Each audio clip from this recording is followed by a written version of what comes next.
4, 3, 2. Well, welcome everybody again to this week's installment of the Real Estate Solutions Lab podcast. I'm your host, Tony Cardinali, and with me today, and oh, by the way, we tackle everything real estate, lending, even investing in real estate in this podcast. We look for solutions and we bring on guests that can answer questions that are somewhat complicated, sometimes not easily found, or there's a lot of misinformation out there. And today I've got the great honor to have a good friend of mine, Ken Lefebvre from CrossPoint Financial. He's a certified financial planner and really a very wise investor as well. I brought him on today because he's got a wealth of information about how to use assets in terms of buying homes, down payments, planning.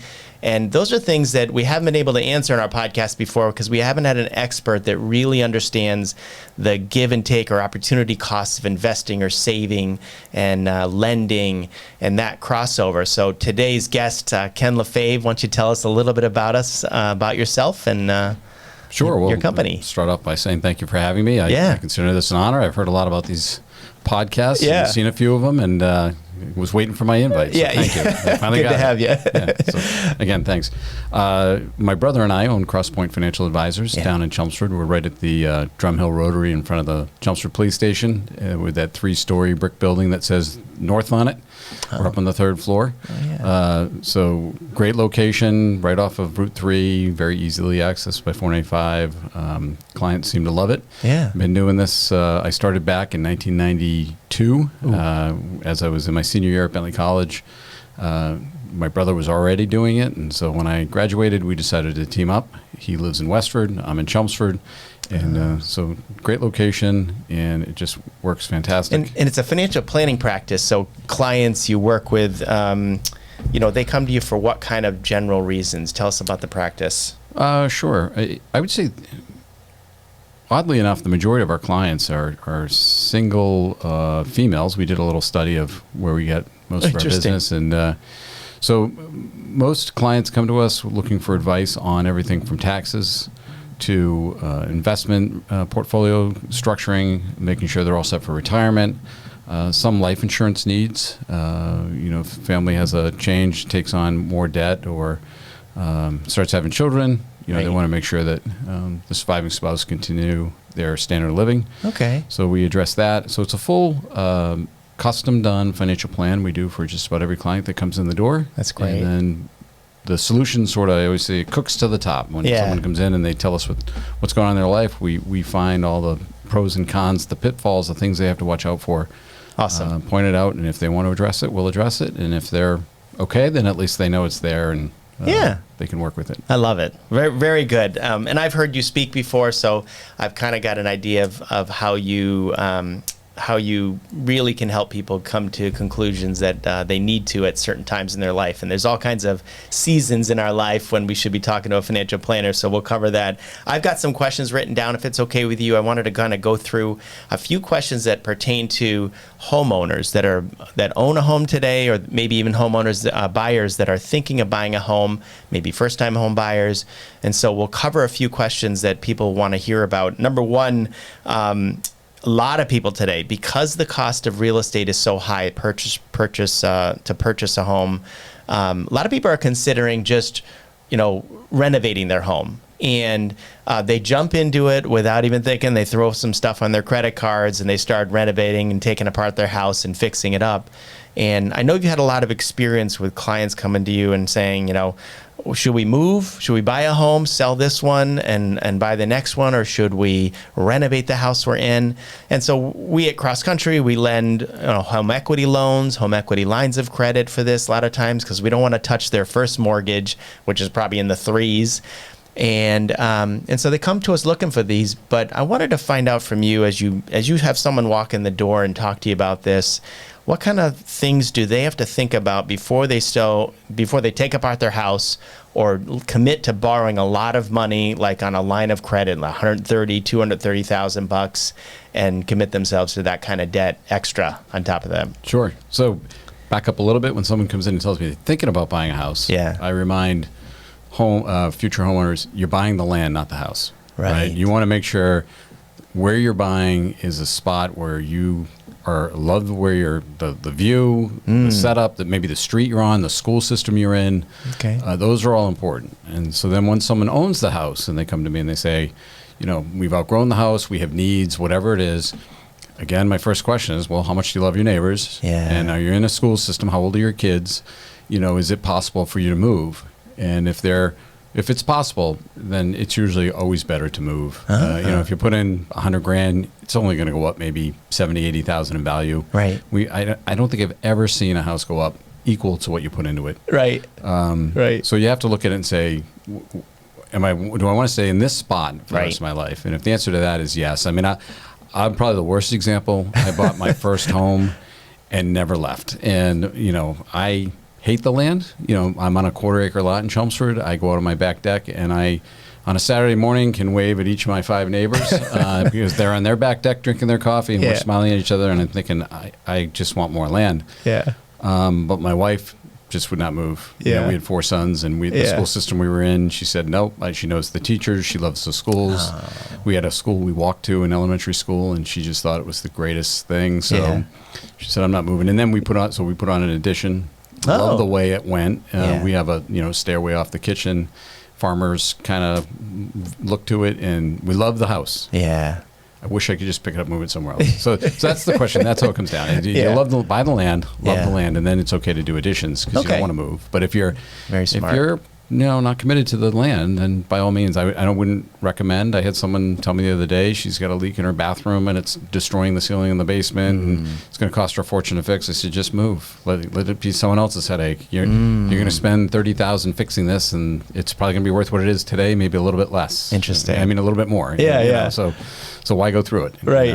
Right. And making sure the upgrades you do to the home are actually going to add market value versus just curb appeal, which doesn't add value to your home. Right. Just make someone want to buy it before the next guy's house. Exactly. Right. So, but if they find something that is going to add market appeal, like a really dated kitchen that they're upgrading so that they can live there for a while and enjoy the home before they go and move down the road, what would you suggest as far as borrowing or making decisions about borrowing before they look at their finances and their overall financial plan, planning for retirement, all that sort of stuff that also takes cash flow. Right. Right.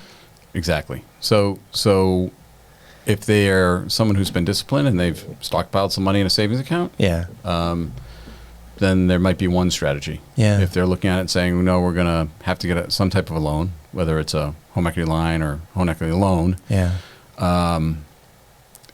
Then it comes down to, can you afford that cash flow wise? Right. So that's just a conversation we have to walk through. Yeah.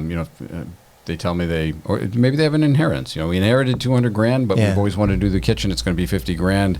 Should we use that, or should we supplement our retirement? Exactly. Those type of questions. And that's case by case. I mean, you have to really look at the person's, have they prepared anything? Right.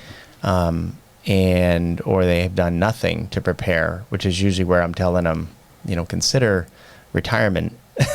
Right. Maybe before you go fix up a house and, to enjoy it today. It seems like I'm working with clients, retirement is like the last thing people fund.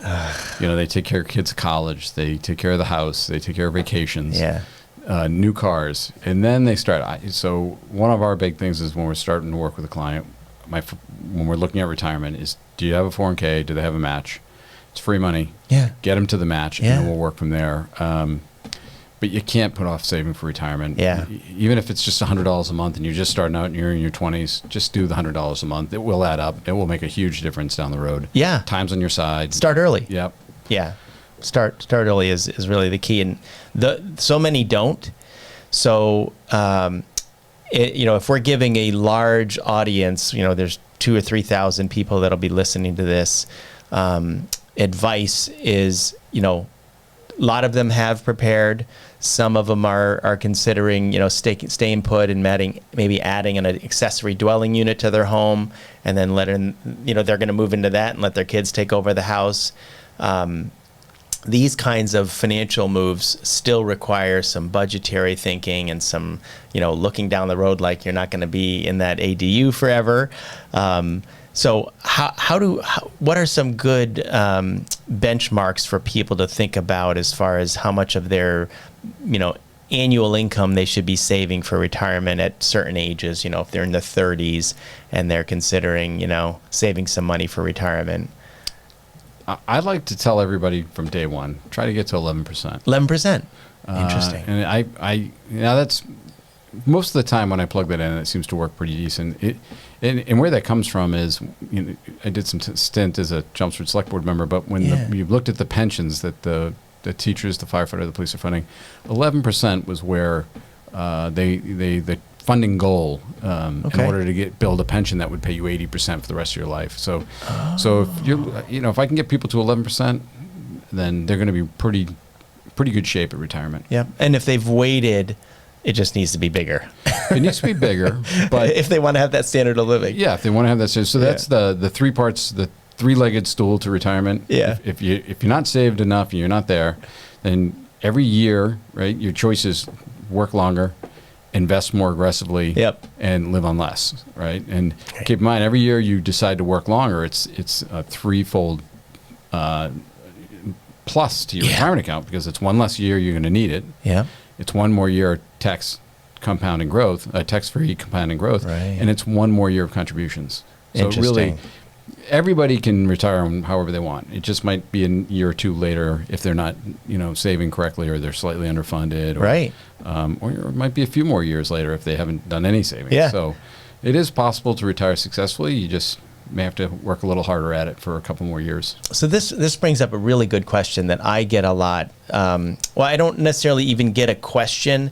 It seems to pop into my head, the thought around using current retirement assets to maybe put some money down on a home, because so many people haven't saved for a down payment, weren't prepared, but now they're trying to buy housing, their first home, for example, and they've got some money in a retirement account, 30 or 40 grand, and they're considering either taking some of that out, and they've got an IRA perhaps, taking some of that out or borrowing against it to put down against the home purchase, just so they can get in, because sometimes you need a down payment. You don't qualify for the first-time homebuyer benefits.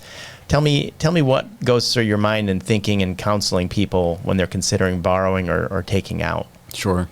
Well, because every situation's different. Yeah, of course. And no two are the same. As you were describing the question, in my mind, I'm thinking, okay, is there IRA or Roth IRA? Are there first-time home buyers? Is there a way we can use that Roth without any tax penalties for the first-time home buyer? Is that possible? It is. Okay. And then if that's not a solution, if it's not a Roth but a different, I'm not usually a fan of taking the IRA money out and taking the hit. But if they're funding, say a 401k, well, maybe we shut off the 401k for a year or two to accumulate that money and leave the other money. Because taking it out of an IRA is not only the tax hit, but the 10% penalty. Yeah. So it's really, 50%, 40% of the money is going to go away. So people have said to me, I'm just going to take it out for 30 days and I'll put it back in after, closing, when I get a gift from my dad or mom or something. What is that? Tell me more about that rule or that window. Right. So you have 60 days. We had a client use it last year. Okay. He wanted to buy a house, closing on a house after the purchase of the new house. Yep. Didn't have the money to float the down payment on the new house. Had the income to qualify for both mortgages to be open at the same time, but it was about a 35-day overlap. Yep. So he said, I'm just going to borrow the money out of my IRA, which is fine. You take a loan, you take it out, and then you have 60 days to put it back in. Mm-hmm. And if you don't, then the next year on your income tax, it shows up as income, and you owe taxes and the penalty. Yeah. This was a nail biter because the close got delayed. Yeah. And by the time he got the check and it cleared, he was in our office like on a Friday afternoon giving us the check, and that was the drop dead date. Yeah. And we have a 1 o'clock shut off, so it's 12:20. He's walking through the door. I got to get this deposited today. So you just got to be super confident that you'll be closing on your departure residence in time to get that pile of money. Right. You got to be super confident that for whatever reason you're going to use this strategy, thinking that money's coming, that money's going to come. Yeah. You don't want to get painted into a corner and then nobody likes painting. Definitely. So how about the 401k loan option? What are your thoughts or feelings on a newer home buyer considering using 15, 20, 30, 50 grand out of that for a loan against their own money? Well, it's again based on the situation. If I had husband wife newly divorced and the husband's trying to get a house in the same town that the wife or vice versa got into, and there's no other way, and we got to keep the child in the school system. Yeah, sure, I could understand doing that. But they're borrowing it, so they can borrow it and pay it back. Pay it back to that's themselves. Fine. Right, they're paying it back out of their paycheck, and they got to make sure they get job stability, because if they get laid off, you're going to pay that back. Oh yeah. Okay. You don't want to do it if you're in a job where you may or may not have a job in a year or two. Yeah. If they do borrow and they get laid off, and it's in that 401k that was attached to the company, that 401k company won't let them just hang on to the loan and just continue paying it. I don't think so. No. Yeah, it's got to be interesting. It triggers as a cash out. Ooh. All right. So that's a good thing to know. Yeah. And again, there might be a different rule with the different 401k different companies. plans. That's what we usually see with like Fidelity and Empower and some of the big which ones. has most people around here. Okay. The other thing, there's a new study in financial planning called behavioral finance, and understanding how people, their relationship with money, how they treat money, how they deal with money. And one thing in that situation you might see, especially if you've got a young couple who are like, we just need to get into a house, we can't catch up, we don't have a down payment, we're going to take the 401k loan. They might get a sense that they're doing really good. So now they're going out to dinner 2 or 3 times a week. They're not worrying about going away for a weekend up in the mountains and paying for that. Whereas if they had just depleted down their emergency fund or savings a bit more and not borrowed the money, they would have reined in their spending habits. And then their 401k would be in place. They wouldn't be as free to spend money. And over the next 3 to 5 years, they end up in a better spot. Really interesting. So there's 30% of the time I see clients who, they'll spend the size of the wallet. Yeah. So if you make the wallet too big or the strings too loose, the money comes out. So it's you're really telling them to pay themselves first. Really, I mean that's what I learned. Way back when is I just started taking money out of my own pay before I got the paycheck, and then I could see what rest is left that I can use for expenses, bills, whatever. Right. And if we have someone come in and they say, okay, we've done a great job. We have $50,000 in savings, but that's our emergency funds. Yep. We don't really want to use that, but we really want to buy a house. You can still use the $50,000 down to buy the house, and then go get a home equity line, and don't use that, but keep it open. So that's your emergency fund, because you don't want to keep $50,000 in the bank getting 0% or 1%. Right. I'd rather have an open home equity line that I never use, and then I use my emergency fund for the down payment. And have the HELOC available. So I always tell people, get a HELOC, take it out, just keep it open. Right. You pay $100 a year, $175 a year to have this access to your equity. Because this is another thing I tell people that you can comment on, is when they are going to make a down payment on a home to purchase a home, they got a pile of money that they want to put a lot of money against the equity in their home. I tell them, you can always put the money down after closing and recast the mortgage. But if you get, it's harder to get the money back out of the home after closing. You can do a HELOC. You're going to, there's a little bit of a cost to that, and you'll have to have it available. But if you're going to go get into the home, you're not sure if you're going to have to fix it up. Why not put less money down right now if it's the same difference, and then after closing, just recast the loan. Right. Re-amortize it. No, you bring up a great point. Sometimes people say to me, well, I took a 15-year mortgage instead of a 30. There we go. Right? Now their payment, instead of, pick a number, instead of being $3,400 is now $39. Yeah. Right? And they're like, but it's tough. It's hard. And I sit there and say, well, you could have done the 30. It may have been 1/8 of a point more, and made the 15-year payments, and you would have ended up with like 15 and a half years. Similar. And you paying it off, or even throw a chunk of it right at the beginning, throw an extra $6,000 at it, and that will alleviate that issue down the road. But you can you can make the payments on a loan that you forecasted yourself, and that will, if you say, well, I know I took out a 30-year, but I want it in 12, just recast the payments and pay the 12. It'll be done in 12. So I just gave this advice yesterday. Had a gentleman call me, wanted to get a 15-year mortgage. It's a 2-income household, and the 15-year mortgage is affordable. They could pay it. They could easily pay a 30-year. But if they lost one of those two incomes, that 15-year mortgage is going to be difficult. Right. And I said, just be 100% sure that when you are taking out a 15-year mortgage and you're just starting your life with your family, that those two incomes are going to be stable. And if you lose one of those, do you have a backup plan for 6 months to cover that extra person's income for this big mortgage? Because you can always take a 30 or a 20 and pay it like a 15. Yep. And just achieve, just about the same results. The effective interest rate you'll pay on the loan is much lower than the 30-year because you'll be paying accelerated, principal. Yep.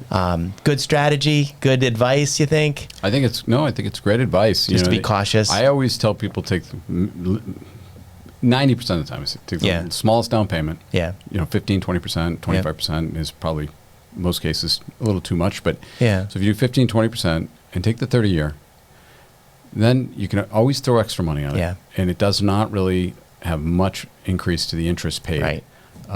Especially if you throw it like at the beginning of the year or throw an extra couple payments right at the beginning of the year, you'll chew right through that. Absolutely. But it gives you the freedom because we all know banks like to loan when you've got 2 jobs and everything's great. Yes. Wonderful. You can get a home equity line open, no problem. Yep. When you get laid off or something changes, nobody's talking to you. That's true. But they won't take it away. They won't take away your home equity line. So that's why I always tell people it's great to have a home equity line, unless you're spendthrift. Yeah. If you have problems managing credit card debt or paying off, if you're behind on car payments, things like that, don't touch a home equity line. But if you're great and you're disciplined, get the home equity line, leave it open, don't use it, and it's there if you need it. It's almost self-filtering because a home equity line is very heavily reliant on, obviously, the loan to value. Like it's going to be 80% or 90% loan to value. You're going to take out up to 90% of the value of the home.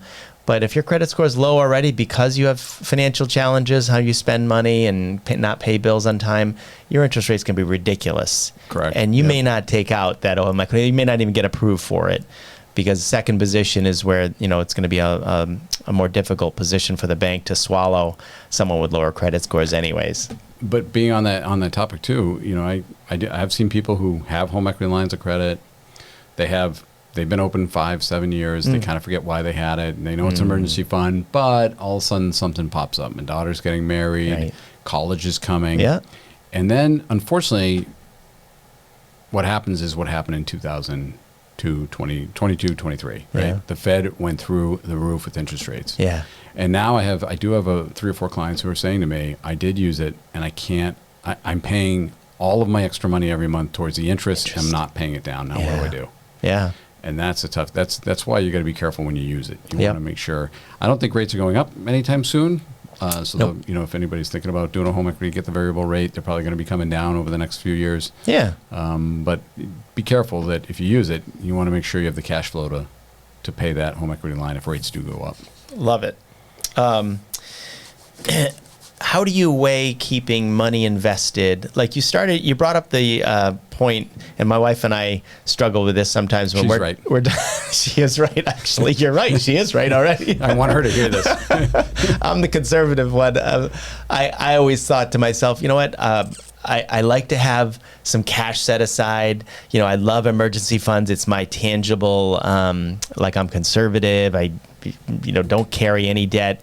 And however, I always sort of liked seeing the bank balance sitting there, and I'd rather go use the equity line to take care of a big emergency there. And she's like, dude, why are we keeping money in the bank and have that paying interest over there? Just like you said, just pay the balance down, and then if you need it, you can just access the equity again for the emergency fund. Is there a wrong way to do it? Is it really, So there's a financial interest answer. is so low on these accounts. There's a financial answer to that question. Yeah. And there's a life answer, right? And I remember when I first started in this business, I was like, I gave everybody the financial answers. And a lot of times people are like, I'm not sleeping well. I don't get that. You know what I mean? But we see it a lot as people age. Yeah. Someone might come in and, we do a lot with widows, and I might have a 72-year-old woman come in and she'll say to me, I've got $400,000 in my checking account. I'll cringe, right? Yeah. I think the smart move is to give you some, right? I'm like, probably. So they write out a check, and they leave themselves $50,000, and then I see them 3 or 4 months later and they look awful. I said, what's going on? Oh, I'm not sleeping. Oh, weird. Since I gave you that money, I just don't feel like I have enough and I'm nervous. Huh. And so there's a trade-off there. So you sit there and say, okay, you gave me $200,000 at 10% is $20,000. Is $20,000 worth you aging and feeling like terrible every year? I don't think it is. Right. Right. Right. I believe in, you got to stay healthy mentally, physically, spiritually, and you'll live a happy, long life if you do that. Yeah. Having money in your investments, you're not going to see that on the funeral board, right? Right. But Thank God. So you'll see smiles on your faces on the funeral board, but you're not going to see your investment statement. So, I get what you're saying. Yeah. Why you like having that money. Granted, it doesn't make financial sense if you're paying 7.5 on home equity, but you got money in the bank at 0. Right. And again, if it's going to be a long-term outstanding loan, no. But if it's short-term, I would say always use the home equity line. Yeah. No, and I've come to that conclusion, and she was right. So I did follow her advice. Yeah, use the money in the bank. Right? Yeah. The home equity. Yeah. Right. She was right. And I followed that strategy. But it also raised another question for us. You're nearing retirement, and you're going to be obviously on a fixed income in retirement, or you're heading down the road towards retirement, maybe 10 years left. Do you focus on paying off your mortgage, getting rid of it to be debt-free in retirement, or and continuing to plow money into that retirement fund? Or do you really try to start accelerating that mortgage and get rid of it so you have no mortgage debt in retirement? Right. What's the right answer there, or reasonable answer? So when we do a financial plan for somebody who's coming in and saying, I'm a year, 2, 3, 5 years away from retirement, and we ask them, okay, well, what do you need to live on? Okay, what do you have in investments? So the rule of thumb is usually 4 to 5% is your withdrawal rate. So if you got $1 million, that'll generate $40,000 to $50,000 a year of income. Okay. If someone says to me, well, my mortgage payment is $3,100 a month, and I have 9 months left, $27,000, pay that off. Because I can't, with $27,000 at a 5% withdrawal rate, replace $2,700. Okay. Right? Yeah. But if they come in and they say, I've got 30 years left and $500,000 on my payment is $3,400. Well, no, I'm not going to have you pay that off because it leaves nothing left for me to generate income with. Right. So I like to see if someone comes in and they're just 2, 3 years, 4 years away, I'll usually, and they've got, a couple million ready for retirement. I'll say, well, yes, we can get rid of that $3,000 a month or $2,800, whatever it is, for short money, and then you don't need to pull as much out of your retirement plans, and you can leave it invested longer. Got it. So it's really a cash flow question. It is a cash flow question. Interesting. And fewer people I am seeing are coming to, at least in my database, are coming to close to that retirement age, 10 years out, that have $2 million in the bank. And some of them sometimes have a mortgage that's for $400,000 or $500,000. And those people, I think, are probably going to have a mortgage payment during retirement, or maybe they liquidate that home and move to a smaller, property, right? That might be the move. Depends, on their risk tolerance. Yeah. Like I tell my wife, I'm always going to have mortgages. I don't have a problem with mortgages. Right. When interest rates were about to spike back in 22, that October area, I refinanced and took all the cash I could get and put it in the market. But you have confidence in your cash flow, though, whereas a lot of people may not. Yeah, great. Yes, another great point. Right. You want to make sure that you're going to, but even if you're in retirement, if you've got, you do have confidence. You got that. If you got a bigger pot of money generating off at a 5% payout, 5% payout, and it still can work. Yeah. All right. Very good. You have a lot of information and wealth of knowledge to share with people. Any other things a homeowner? So the database of clients that I have. The listeners here on our podcast, they're oftentimes homeowners. They've owned a home, and maybe they have kids now that might be entering home ownership age. What is some of the wisdom you wish someone had shared with you early on in life, or that you really find that when you share it with people, they go, "Man, I'm glad you told me that."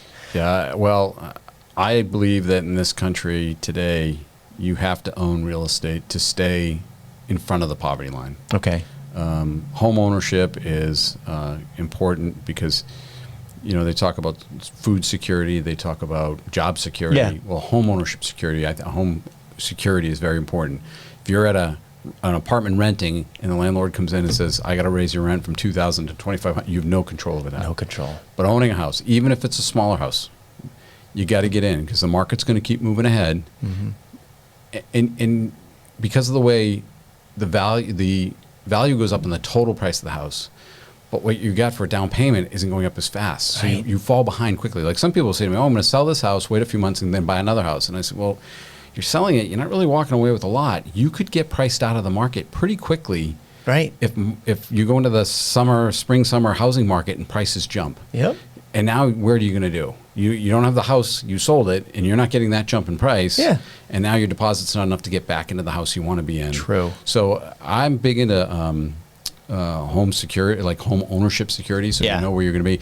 So if someone had told me that in the beginning, real estate doesn't go down in price. I mean, you might have dips, ebbs and flows, but over the long term, consistent 2-3% gains on the total value is the important thing. It's not on your down payment. That's right. It's total value. So you buy a $300,000 condo and it's going up 3% a year. Yep. You're getting it on the full 300, not the 20 grand you put down or whatever. Because home equity, the thing I say, the way I articulate that is a dollar you put into home equity doesn't have a rate of return.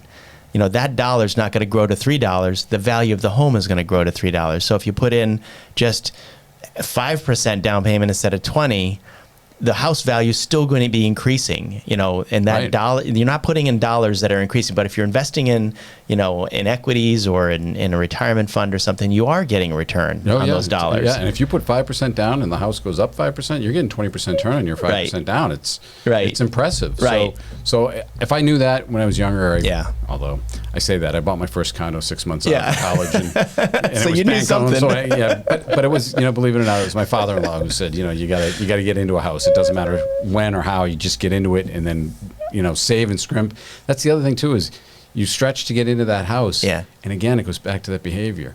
If I was renting and had extra money in my pocket, I'd probably burn it. Blow it. Right? Yeah, And absolutely. But when you have the house, now you get the tax deduction, which helps you. Yeah.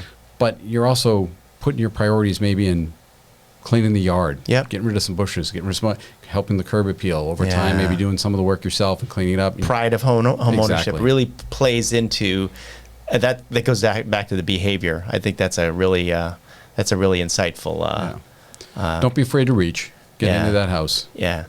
I like it. Well, Ken, thank you very much for joining me today. This was helpful. That was good. That went by fast. Thank you. I got some really good tips for people that are in our database. How do people get a hold of you if they wanted to kind of riff on this more a little bit with you about whether they should put so much down or what they should do for retirement if they're approaching it? How do they get a hold of you guys? What's the best way? Yeah, sure. I have email address is ken@CP as in Crosspoint. Yep. financialadvisors.com. Okay. And the office phone number is 978-256-4700. Awesome. Awesome. And you have a website? We do have a website, CFP. Geez, now I'm going to draw a blank. CPFinancialadvisors.com. That's cool. That's all right. Yeah. CPFinancialadvisors.com. So there you have it, folks. Thank you for joining us this month or this week on our Real Estate Solutions Lab podcast with Ken LaFave from CrossPoint Financial. If you do have any financial planning related questions, or if you just want to visit with Ken, bring your financial plan. You already have one in. He'll just look at it for you. I know he's done that for a lot of people we've sent his way. So just give us a call, give him a call, and spend some time with him, and you won't be sorry. So thanks again, Ken, for joining us today, and we will see you again very soon. Hopefully next time we'll have a whole other barrage of questions to hit you with. That's great. Look forward to it. Thank you very much. Thanks for Thanks having a me. lot.